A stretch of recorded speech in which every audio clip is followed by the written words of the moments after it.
Tapi dengan kondisi seperti itu aja, itu ya sorry to say ya, Liverpool kayak diayam-ayamin.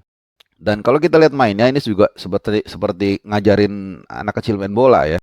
Yang jelas, lolosnya Napoli ini semakin memberikan sinyal bahwa ada tanda-tanda kebangkitan sepak bola Italia.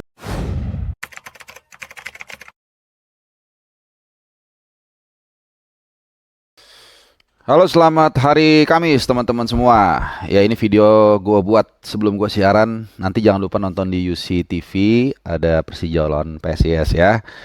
Di edisi kali ini gue akan bahas hasil semalam dari Liga Champions, Madrid, Liverpool, kemudian apa lagi? Napoli, Eintracht Frankfurt. Dua pertandingan yang sebenarnya nggak tahu apa gua doang atau lu juga agak boring sih ya. Mungkin juga karena kita sudah bisa menduga kira-kira hasilnya seperti apa. Kemudian juga di agregat di apa namanya di leg pertama itu sudah terlalu sangat jauh ya.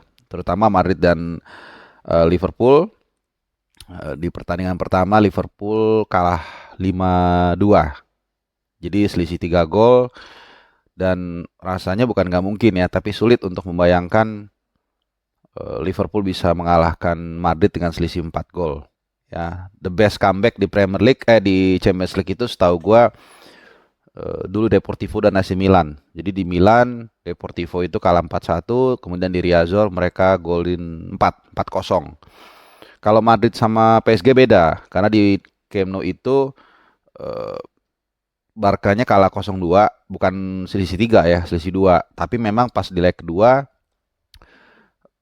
PSG sempat unggul 2-0. Jadi sempat marginnya itu 4 sebelum akhirnya dibalikin jadi 5-2 ya atau 6-2 gitu ya. Pokoknya intinya leg pertamanya itu cuma selisih 2 lah. Kalau ini kan selisihnya 3 ya. Dan kalau kebalikannya mungkin di leg pertamanya dimain di Madrid kalah 5-3, mungkin bisa di Anfield dibalikin. Tapi kan ini enggak seperti waktu dulu comeback lawan Barcelona kan gitu juga ya, yang golnya umpan tendangan penjurunya Trent Alexander-Arnold yang cepet itu kan leg keduanya di Anfield gitu. Jadi honestly gue nggak terlalu ya nontonnya ganti-ganti lah, sama malah gue nontonnya sama Liga Inggris ya karena gue main Fantasy League.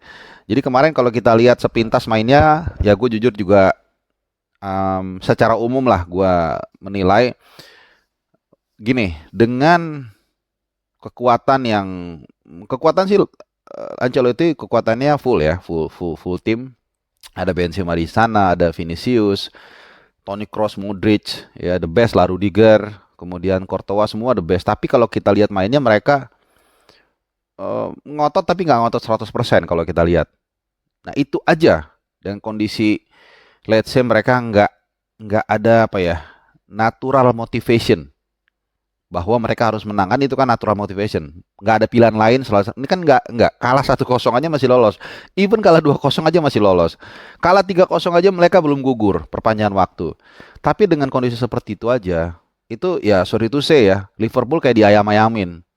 Kalau kita lihat pergerakannya Modric, Toni Kroos, luar biasa itu benar-benar. Dan gue bingung, Modric ini seperti nggak ada tua-tuanya ya, gila gerak mulu dan nggak tahu lah gue mau ngomong apa ya. Dengan catatan tadi itu loh, mereka tanpa ada pressure untuk menang. Dan kalau kita lihat mainnya ini juga seperti ngajarin anak kecil main bola ya. Kemarin berapa kali tuh peluang? Kalau lu lihat hanya statistik, nggak baca dengan baik, nggak lihat pertandingan, memang jadi tumpul. Jadi 5 shot on goal, dan jangan lupa ada satu atau dua ya kena mister gawang yang ditepis sama Alisson Becker, kena dikit tangannya kemudian naik kena mister. Itu kan nggak dihitung, itu dihitungnya off target ya kalau di statistik. Tapi itu sebenarnya peluangnya menurut gua full chances. Jadi menurut gua beruntung Liverpool kemarin nggak dibantai 7-0 itu. Karena banyak banget peluangnya, dan ya akhirnya memang mereka dapat gol satu. Dan ini juga justru golnya lahir bukan dari sebuah bangunan serangan yang matang sebenarnya ya. Ada scrimmage, Vinicius Junior, kemudian sebenarnya Benzema duluan yang berebut bola dengan Van Dijk. Nah, ini nanti gua kasih catatan juga nih, Van Dijk nih udah agak lemes terus, nggak tahu kenapa. Kemudian bolanya mental ke Vinicius dorong balik ke Benzema langsung tapping gol ya, walaupun habis itu dia agak-agak sakit, nggak tahu kenapa. Nah, ini juga ada unsur gue nggak ngerti kenapa ya. Mungkin gue doang yang lihat, apa lu juga. Van Dijk ini kelihatannya nggak tahu kenapa gitu ya, nggak fight lagi gitu loh. Itu kan sebenarnya bola kalau menurut gue ya, waktu Vinicius dorong bola ke Benzema sebelum di tapping, sebenarnya dia bisa itu ganggu minimal. Nah, ini nggak dilakukan sama dia. Jadi dia kayak pasrah, dan juga kalau nggak salah pertandingan sebelum ini ya, lawan apa namanya itu yang lawan Southampton, ya kan itu kan juga sama tuh, ada beberapa kali momen, pokoknya pertandingan terakhir ya, soalnya kalau gue lupa, pokoknya dia nggak ngejar gitu loh, nggak ngejar. Atau lawan Bournemouth ya, gue lupa, kemarin minggu minggu sebelum inilah. Coba kita lihat ya, sorry kalau gue agak, ini gue sambil spontan aja nih bikinnya. Jadi eh intinya adalah, memang masalah di MU, di Liverpool ini udah masalahnya satu tim. Jadi satu tim yang bermasalah. Ini kita lihat dulu, sorry. Lawan Bournemouth. Nah, yang Bournemouth ya. Waktu kalah 1-0. Itu kan golnya awalnya kan si Van Dijk kan ngebiarin yang ngasih asis itu kan di sisi kiri pertahanan Liverpool.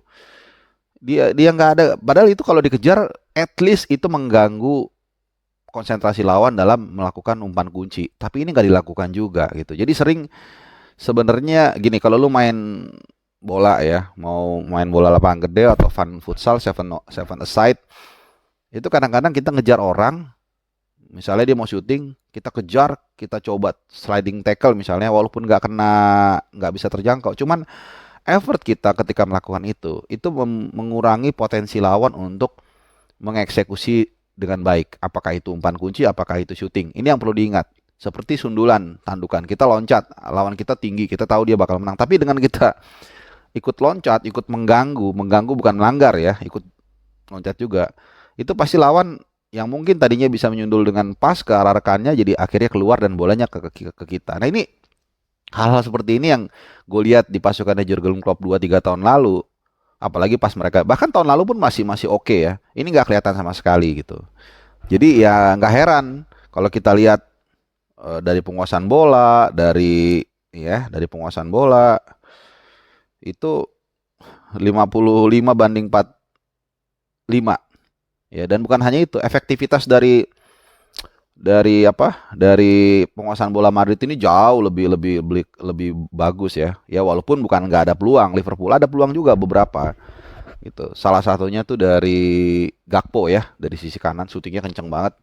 Cuman ya itu tadi, kalau katanya si Alaba, eh, goalkeeper, the best goalkeeper in the world ya setelah menang Liga Champions. Jadi itu sih pertandingan yang kemarin itu kenapa gue juga nggak terlalu seru nontonnya sebenarnya ya. Cuman gue justru tertarik melihat bagaimana kematangan taktiknya Madrid ya. Mereka bermain luar biasa ya, bola-bola tanggung mereka banyak menang. Jarang banget mereka kehilangan bola. Jadi ketika mereka memang lawan sedang menguasai bola, ya disitulah 45% penguasaan bola itu mereka dapatkan. Tapi ketika Madrid megang bola, itu benar-benar sulit direbut ya.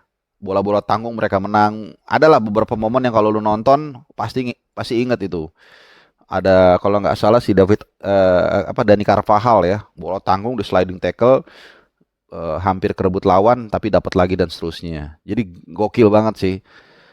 Jadi kalau siapapun yang bakal ketemu Madrid habis tuh ya. Oke, satu lagi dari Napoli lawan Eintracht Frankfurt.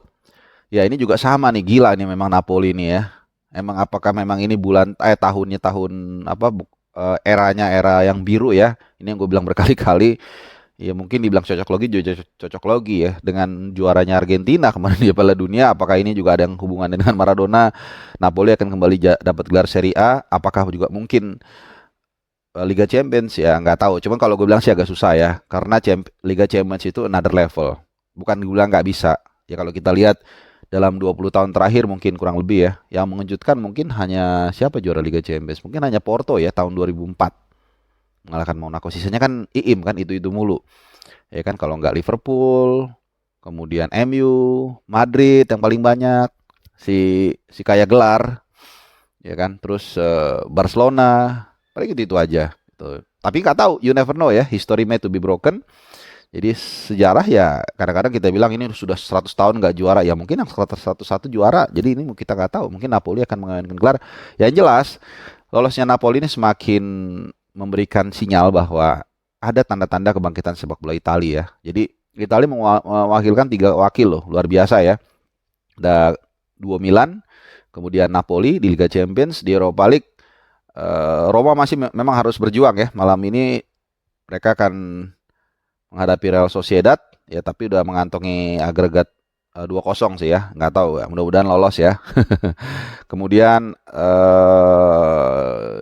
ya Juventus hanya Juventus yang bukan nggak lolos ya, turun kasta dari Champions League ke Europa League, tapi mereka juga mengantongi agregat 1-0 dari Freiburg. Kemudian di Conference League masih ada 2 wakil, Fiorentina dan Lazio. Nah, Fiorentina cukup punya modal lah. Walaupun mungkin 5-5-4-5 dia lolos lawan Sivasspor.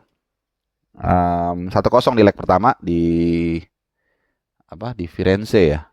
Di mana sih kandangnya Fiorentina, lupa. Pokoknya 1-0. Nah, hanya Lazio yang agak-agak tipis-tipis nih, karena di leg pertama di Olimpico mereka kalah 2-1 lawan AZ Alkmaar. Kita nggak tahu nanti di Alkmaar apakah Lazio bisa membalikan keadaan. Kalau bisa, terus Fiorentina juga bisa tidak kalah, maka akan ada 3, 4, 5, 6 wakil Italia di kompetisi Eropa, di semua cross competitions, di Champions League, di Europa League, dan juga di Conference League. Nah, gue rasa itu aja sih, nggak usah ada yang terlalu banyak lah, nggak usah terlalu jelimet begini-begini, karena memang pertandingan kemarin juga udah bisa kerasa sih sebenarnya, udah nggak ada gregetnya, udah kurang, honestly ya, menurut gua nggak tahu buat lo, silakan tinggalkan komen. Sekali lagi terima kasih udah nonton, salam sehat.